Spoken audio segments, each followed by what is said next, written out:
ইসলাম এমন সুরক্ষা গ্রহণ করবে, আমার একটা মা বোনের ইজ্জত হানি হবে বলে আমি মনে করি না। এমন ব্যবস্থা করব যেন আমার মা বোনের একজন মা বোন না খেয়ে না থাকে। শরিয়া ভিত্তিতে যাহা কিছু আছে সব মহিলাদের অধিকার দেওয়া হবে। আপনারা জানেন ইসলাম নারীদেরকে সবচেয়ে বেশি সুরক্ষা দিয়েছে, নারীদের অধিকার বাস্তবায়ন সবচেয়ে বেশি করেছে।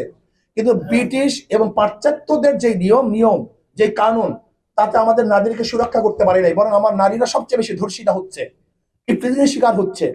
আমার মা বোনরা সবচেয়ে বেশি আজকে বিবাহ বন্ধনের বিচ্ছেদ ঘটাচ্ছে। আজকে আমাদের সমস্ত মা বোনরা অধিকাংশ মা বোনরা এসিডে দগ্ধ হচ্ছে। আজকে দেখা যায় আমার ওই তিন্নি ফিন্নি সহ বহুত মা বোনেরা জেলের মধ্যে ধুকে ধুকে মরছে। ইসলাম এমন সুরক্ষা গ্রহণ করবে, আমার একটা মা বোনের ইজ্জত হানি হবে বলে আমি মনে করি না। এবং আমার প্রত্যেকটা মা বোনের অধিকার, তাদের শিক্ষা, চিকিৎসা, তাদের বাসস্থান। এমন অনেকে মনে করে, যেমন একজনে বলেছে যদি আমরা ক্ষমতায় যাই তাহলে 8 ঘন্টার থেকে 5 ঘন্টা কমিয়ে আমরা তাদেরকে বেতন বাড়িয়ে দেবো। আমাকে প্রশ্ন করছে আপনারা কি করবেন?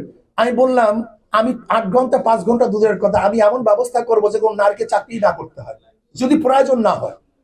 আমি তাদের ঘরে টাকা পৌঁছাবো, আর যারা চাকরি করবে তো করবে, সেখানেও তাদেরকে কমতি করবো।